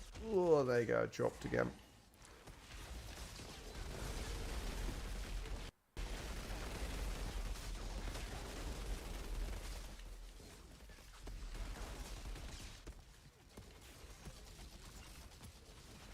Where's this one? There it is.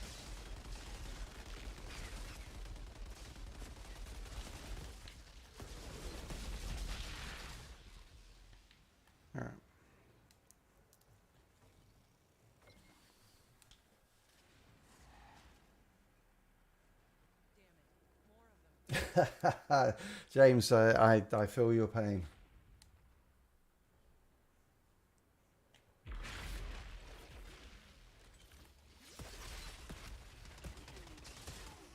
I'm just going to freeze them and then we can jump and lift.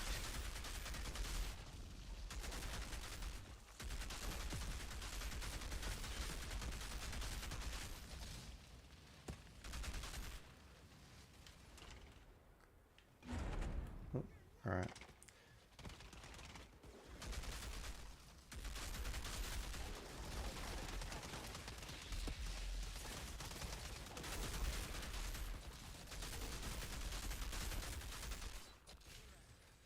The other thing with the gun there, maybe because it's got Embalmer's Rage on there, so for 5 seconds after every kill, I get guaranteed crits no matter where I shoot them, which helps.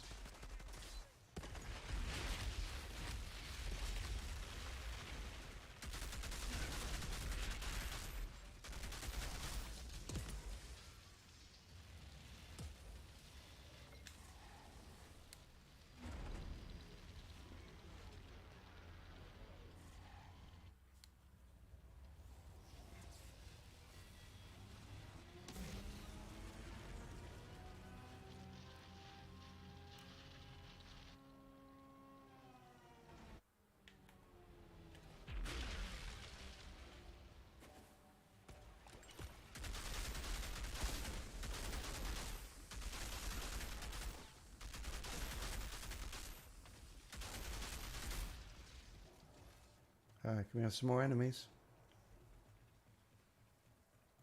Seriously? Oh, there they are. Oh, we just killed everything so quickly. Well played, chaps.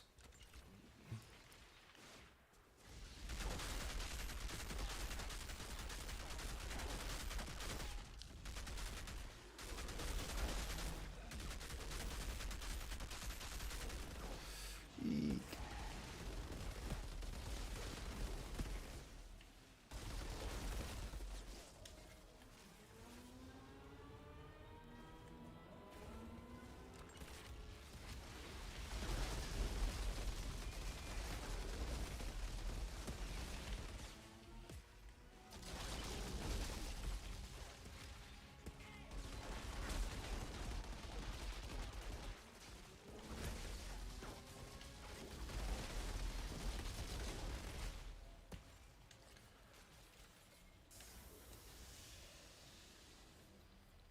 Yeah, it's a good mod of it. I mean, it's yeah. When you can get it going, you just have to make sure. Obviously, like against this elite, I shouldn't try and attack him first.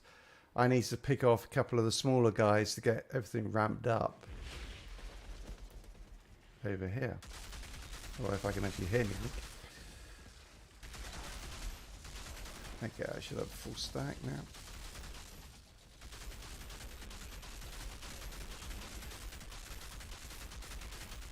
Alright, he's down, isn't he? Let's pop that. Ah, you dumb. Alright.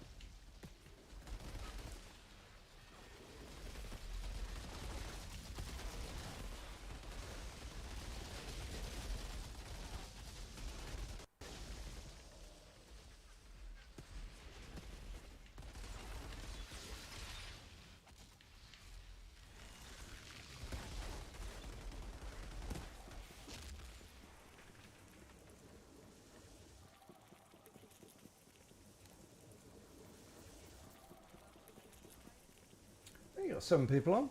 Great to see you all. Thanks for joining us.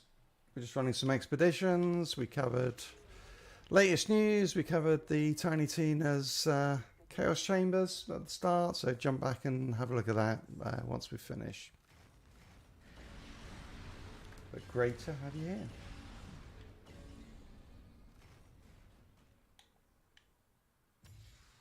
Body Snatcher. In principle, the Body Snatcher was a good shotgun. It just doesn't do enough damage. I love the effect on it. It's just so cool where I tried it out. And against low-level enemies just playing out in the open world, it's brilliant. So you shoot them. Thanks, Tempest. You shoot them and they die. It drops minefields, teleports the next one in, and the minefields hit them all. Hey, look at that. I crushed you there, Tempest. Absolutely. Look at that. That 100,000 extra damage made all the difference. Dear. Good run. Good run, sir. That was very good.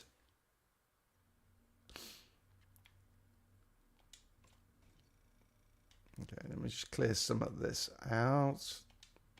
Because I'm going to, again, run out of space very rapidly. Ooh, 95 roll though. Not bad roll on that. Right, let's get James. Yeah, I know. I can't believe it. It's close. It's so close. Let's get James back in. So James, I'll give you a code. Hang on. Actually, I can probably just invite you. See if that works. Let me know if you get that. Come on, do one more, Gray. We have to just wait a little bit for James's PS4 to kick in. He's got his PS4 while he's at work. And here he comes. PS5 is at home. Can I change his techno? Yeah, sure, go for it. Go for it, Gray. I'll just re-invite you or do a code again.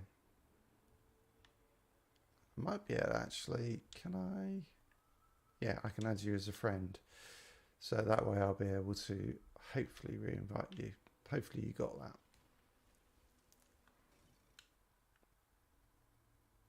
Yeah, no, I didn't get to you in time. I'll generate a new code and then I'll send you a friend invite in a sec. All right, the new code, Gray, is D6E0T. Oh, I can see you now. Forget that. It's there. I'll just send you an invite.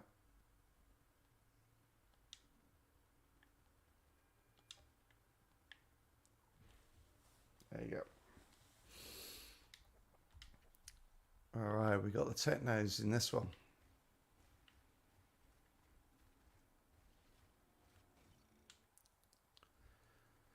Oh, let's go out with a bang. City of Nomads. There's no way we'll be able to do Realm of Fear, but let's go for it.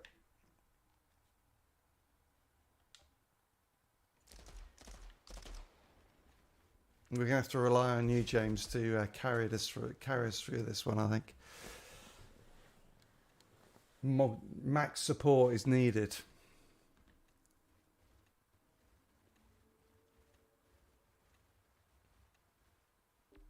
Did we get it? Yeah, good. Have you done the Realm of Fear on this one, Gray?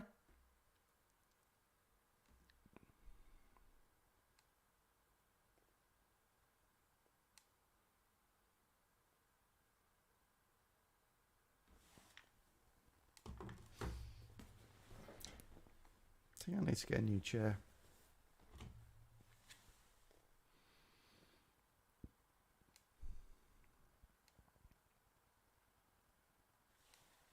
Yep, you don't know, good.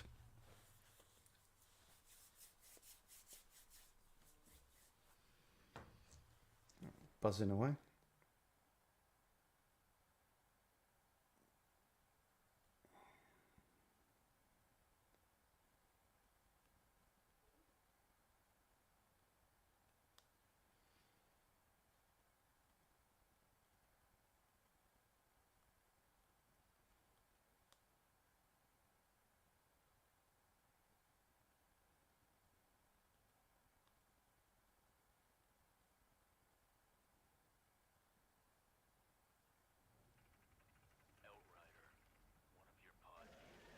Yep. Sec.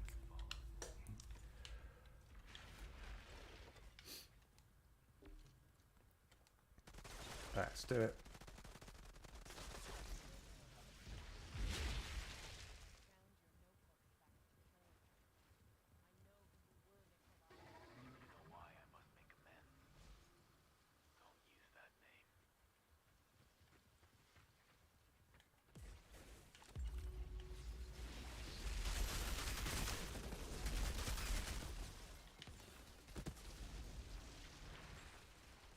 Oh, we've got a few more game in the middle. Here we go. All right.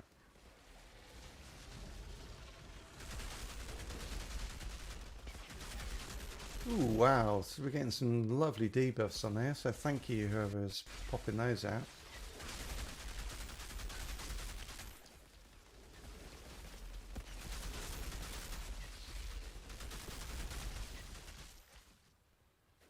Oops, we missed her. Never mind. Whoa. Yeah, the debuffs are... Oh, it's dead already. Kicking in massively there. I'm getting in 1 million a shot.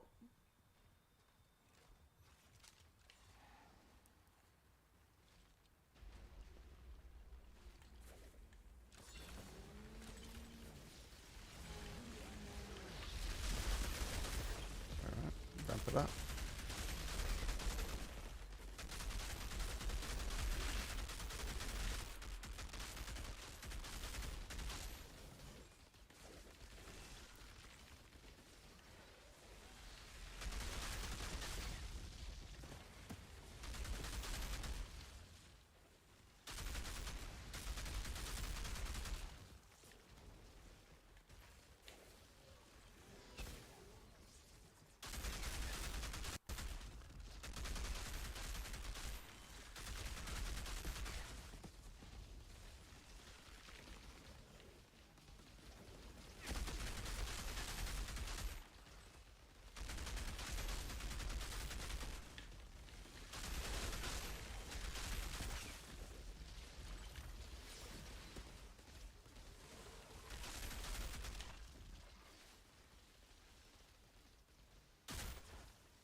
Let me get this too.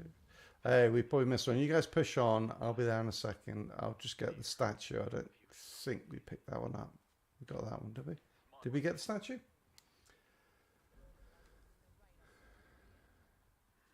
Yeah, we did. Right, nice.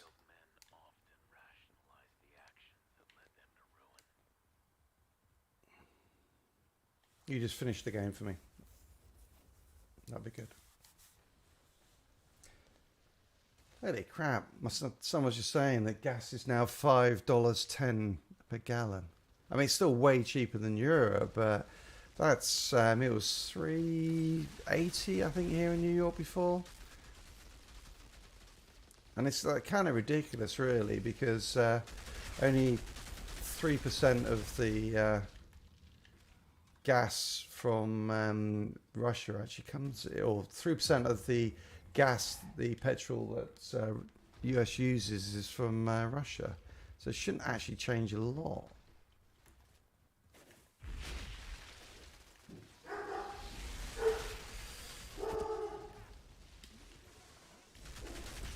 Someone's at the door. Well, at least the Amazon Prime man is. Is that another one? Yep.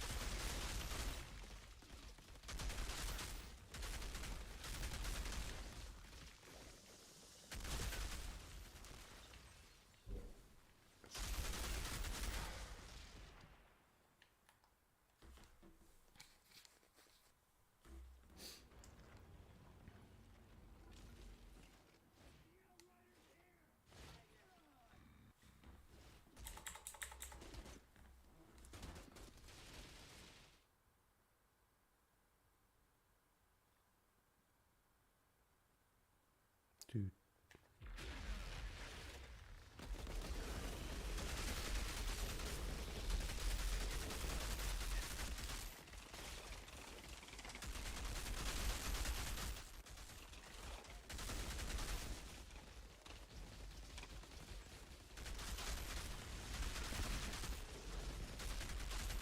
It's not even registering that.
Very nice.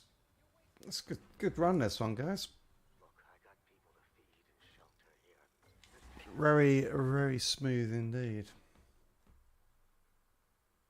As I was saying, the debuffs are really kicking in, so I'm hitting for a lot more this run.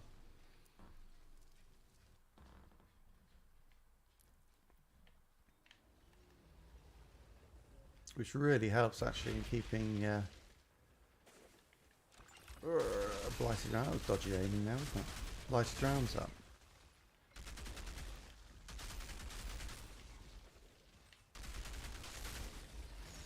Oosh.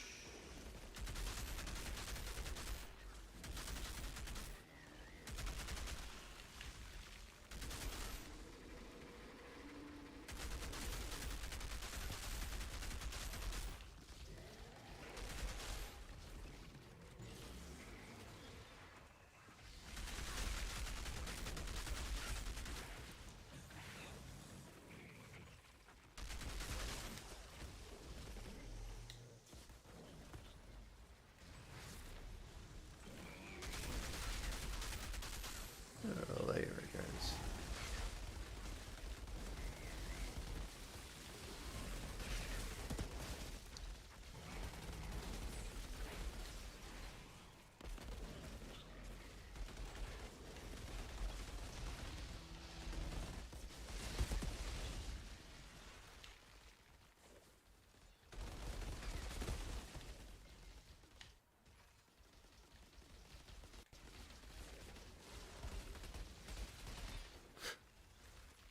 Killing him too quickly.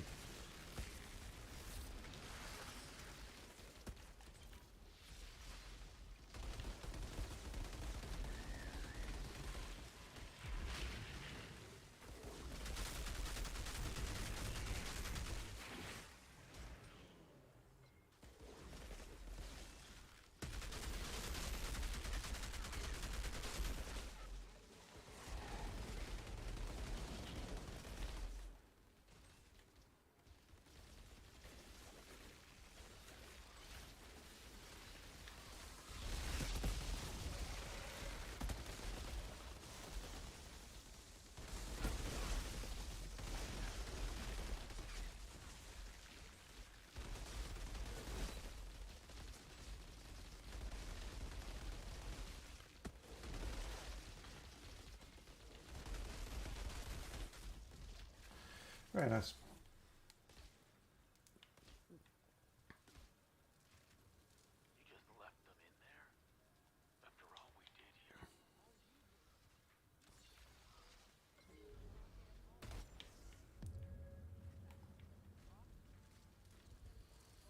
Do not compare me to that monster. I am in the air.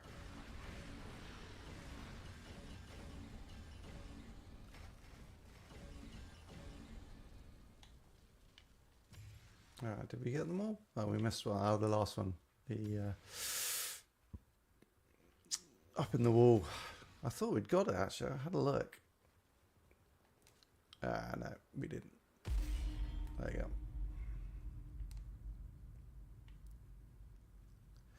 go. Alright, this will be interesting. I can take maybe one hit from anything and then I'll die.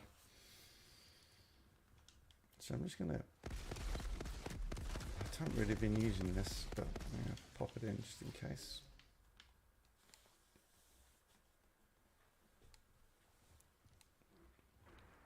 Ah, pleasure grey. I wonder if you can actually get out. If you run really quick, can you get out of here before it goes over? No. That'd be fun if you could.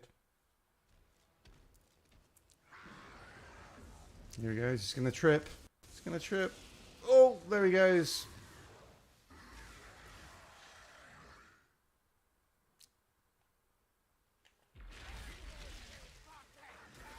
Oh, Christ. He's coming for me, isn't he? Go away. Oh, that's all right. All right.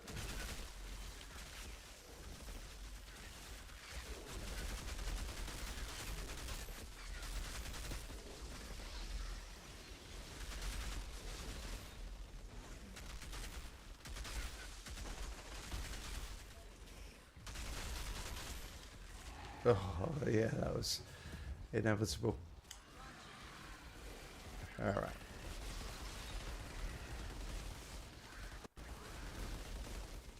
Oh, no. I can't take any hits. Yeah, I'm not sure we're going to be able to do this, but we'll give it a shot. Dear. Oh crap.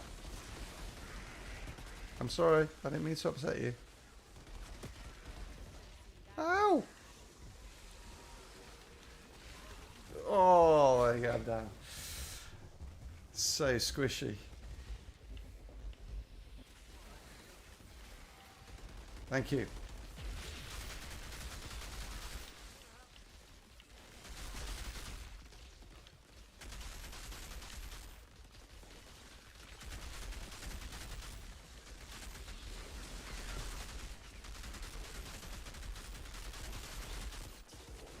No!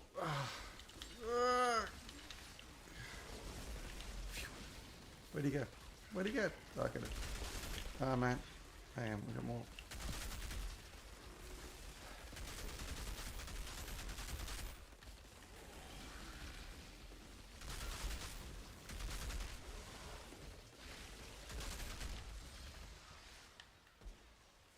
Hey, come back!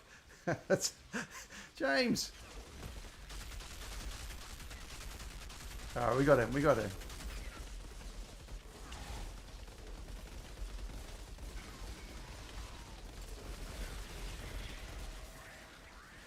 Oh my god, I'm almost down again.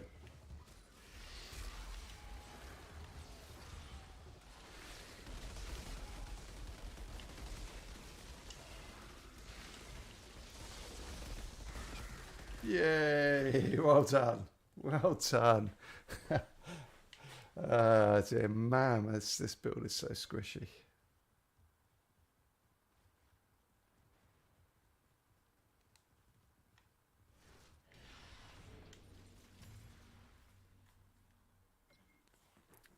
Awesome stuff, guys.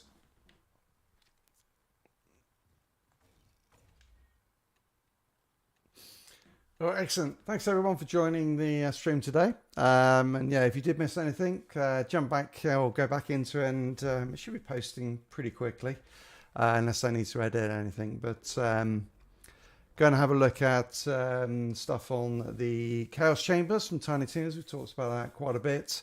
You know, as well as just the fact there's no news on anything else.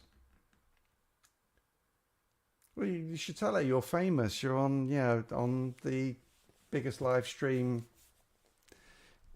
Well, maybe not the biggest. You're on national television almost. We still did it. We did. Yeah, no, it was very good. It was when you started running up to the next level. I was like, come back. Yay, Tempest, great. Thanks for joining us. Ashtas T, Abu, Monk was on earlier. I think dropped off, but yeah, no, good stuff, everyone. Yeah, that's why she called him. She's like, I saw you. I was watching the stream. Dude. Awesome stuff. Very good. Thanks again, everyone. And I will see you next time. All right, cheers. Oh yeah, probably won't be a stream on Friday because I'm traveling out to Denver. So we'll be back next Tuesday. I'll put a community post up about it as well. All right, yep. Cheers, mate. Thanks for being here.